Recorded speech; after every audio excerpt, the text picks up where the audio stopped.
Assalamualaikum warahmatullahi wabarakatuh. Hari ini saya akan menjelaskan tentang video pembelajaran komunikasi pada klien dengan kondisi paliatif.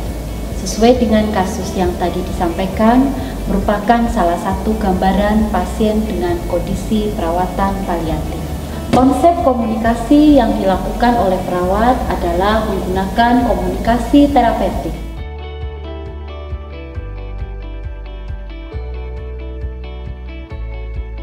Adapun sikap-sikap yang harus dilakukan oleh seorang perawat dalam berkomunikasi pada pasien dengan kondisi paliatif adalah sebagai berikut.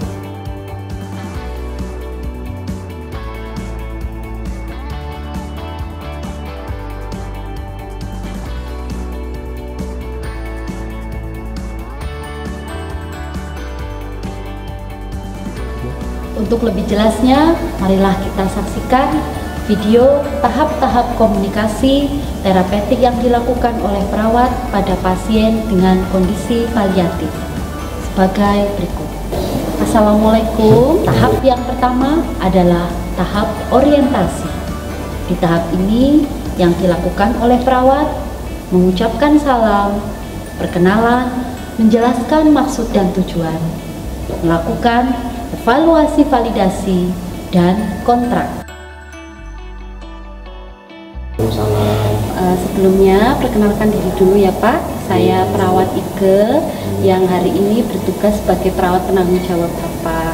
Sebelumnya bisa disampaikan dengan Bapak siapa, nama lengkapnya dan tempat tanggal lahirnya? Dengan Bapak Hendrik. Tanggal lahir 19 Juni 1992. Oke, baik, coba saya cek dulu gelang identitasnya. Oh ya, sudah sesuai ya Pak Hendrik ya. Bapak biasa dipanggil Pak Hendrik atau siapa Pak? Pak Hendrik saja Bu. Pak Hendrik, iya. Bapak, di sini saya akan berbincang-bincang dengan Pak Hendrik. Tujuannya ingin melihat kondisi kesehatan Bapak. Sekaligus kalau nanti Bapak ada keluhan, ada masalah yang dirasakan, Bapak bisa menyampaikan pada perawat. Ya, nanti siapa tahu saya bisa membantu permasalahan yang Pak Hendrik rasakan. Ya, Pak Hendrik bersedia kita berbincang-bincang? Bersedia Bu. Bersedia ya. Bapak, bagaimana perasaannya atau kabarnya pagi hari ini? Pagi hari ini saya masih merasakan tidak enak Bu. Oh, tidak. Rasanya karena ini sakit sekali Bu. Oh, jadi udah lama sekali saya menderita seperti ini Bu. Rasanya saya ingin mengakhiri hidup saja Bu lah. Oh, jadi Bapak merasa tidak nyaman dengan kondisi sakitnya. Iya, betul, boleh Bu. disampaikan Pak Hendrik sakit seperti ini sudah berapa lama Pak? Sudah lama Bu. Sudah kurang lebih 10 tahunan ada? Ada Bu. Ada. Kalau luka yang dialami seperti ini sudah berapa lama Pak Hendrik? Sudah sekitar 1 bulan. 1 bulanan ya. Berarti dengan kondisi tersebut yang Pak Hendrik rasakan hari ini merasa lelah dengan sakitnya ya Pak ya. Betul Bu. Oke, baik. Nah, sementara untuk aktivitas sehari-harinya Pak sebelum sakit bagaimana? Sebelum sakit ya biasa Bu, melakukan aktivitas seperti biasa, bisa bekerja dan lain-lain. Tapi sekarang rasanya nggak bisa Bu, karena sakit seperti ini sih Bu. Oke, berarti seluruh aktivitasnya dibantu oleh keluarga? Iya Bu, betul Bu. Oke, baiklah ya.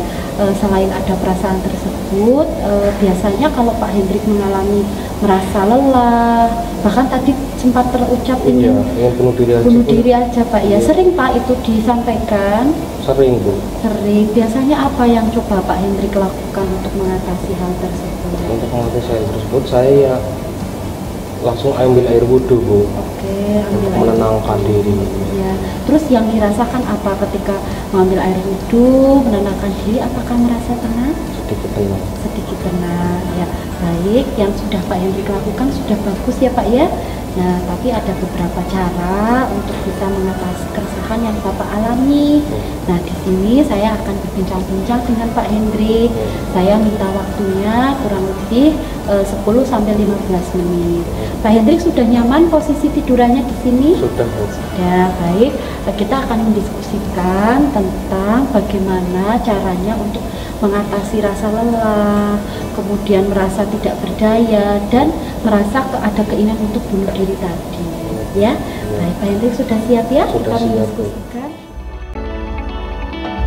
tahap yang kedua adalah tahap kerja. Tahap ini perawat mendiskusikan tentang masalah yang dialami oleh pasien. Ya, baik Pak, karena sesuai yang tadi disampaikan oleh Pak Hendrik, kita akan mulai masuk untuk pemberian terapi ya Pak ya. Nah, sebelumnya saya akan minta izin dulu untuk duduk ya Pak ya. Silakan. Ya, supaya nanti proses komunikasi kita bisa lebih nyaman.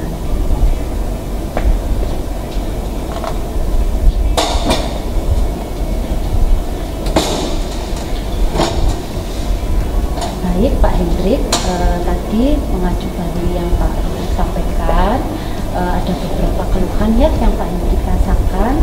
Yang pertama, Pak Hendrik merasa sudah lelah dengan sakitnya, kemudian merasa ingin mengakhiri hidup, kemudian merasa capek dan merepotkan keluarga ya Pak ya. Nah, coba sekarang kita diskusikan. Yang pertama, masalah yang dialami Bapak. Seperti yang Bapak sampaikan, Bapak ini berarti mengalami kondisi yang ketidakberdayaan. Nah, salah satu cara untuk mengalami ketidakberdayaan adalah kita harus meningkatkan atau memikirkan hal-hal positif pada diri kita yang masih bisa kita lakukan dengan keterbatasan yang ada. Nah, atau yang kita sebut dengan afirmasi positif. Nah, sebelum afirmasi positif, kita akan mulai mengidentifikasi apa saja hal-hal positif dan pikiran-pikiran negatif yang sering Pak Hendrik alami, supaya nanti bisa dihalau antara pikiran yang negatif dihalau oleh pikiran yang positif. Ya, saya siapkan daftarnya ya Pak Hendrik ya. Sekarang coba disebutkan oleh Pak Hendrik. Kalau tadi kan ada 3 hal negatif yang sering Pak Hendrik pikirkan ya. Ya. Yang pertama tadi ada perasaan apa? Ingin bunuh diri. Baik. Terus apalagi Pak Hendrik? Ya, tidak enak Bu, udah lama sih Bu. Ya. Berarti merasa lelah ya, lelah dengan sakitnya. Oke, mungkin ada lagi Pak Hendrik? Merasa tidak berguna. Oh, baik, berarti ada perasaan tidak berguna ya. Ya, Bu. Oke. Ya. Nah, dari 3 pikiran negatif ini, Ya, Bu. mana yang paling sering melintas di pikiran Pak Hendrik? Ingin bunuh diri. Oh, ingin bunuh diri. Oke, baik. Nah, sekarang coba kita pikirkan kira-kira apa hal positif yang masih bisa dilakukan Pak Hendrik dengan keterbatasan yang ada. Pak Hendrik apa masih bisa untuk beribadah dengan kondisi sakit seperti ini? Masih paling sambil tiduran seperti ini. Berarti masih bisa melakukan ibadah ya Pak Hendrik ya.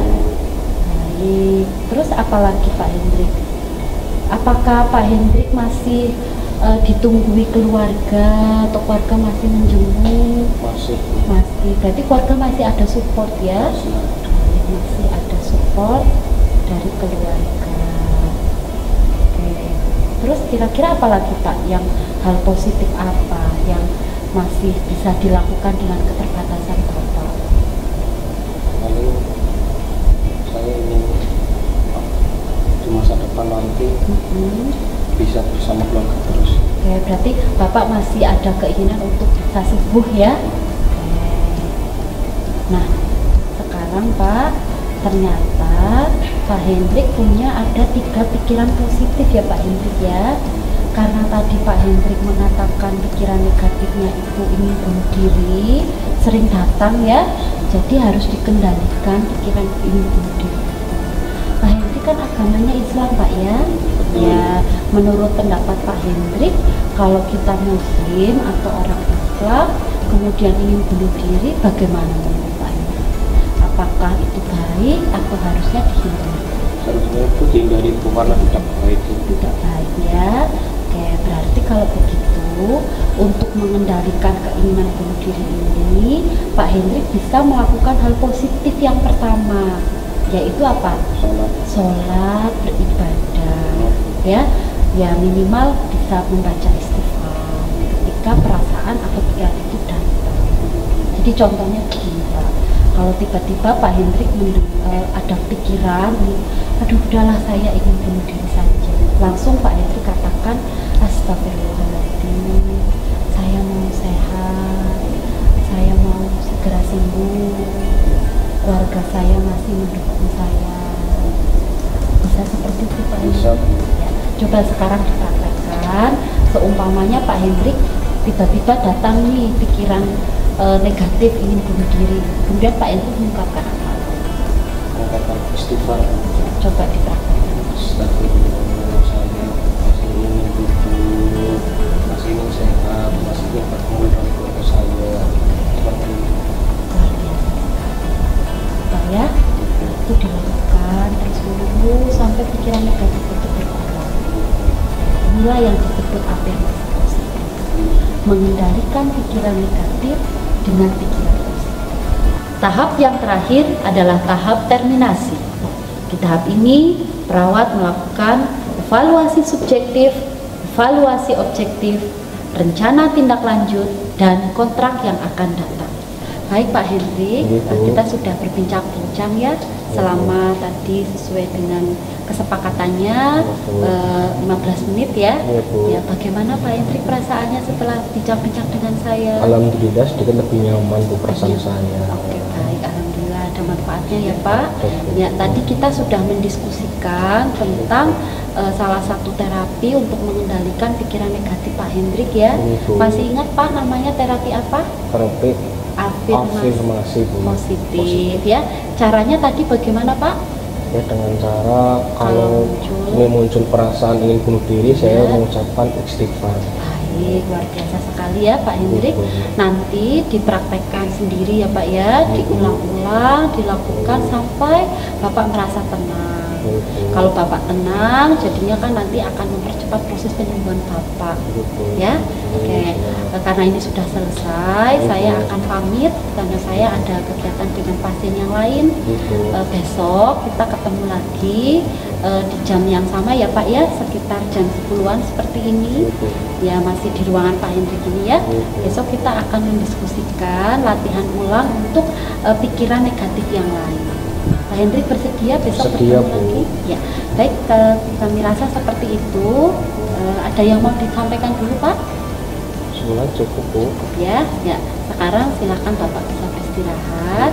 Saya pamit dulu karena masih ada kegiatan dengan pasien yang lain. Assalamualaikum warahmatullahi wabarakatuh. Waalaikumsalam warahmatullahi wabarakatuh.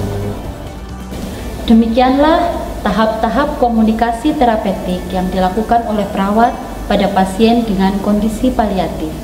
Semoga bermanfaat. Terima kasih. Assalamualaikum warahmatullahi wabarakatuh.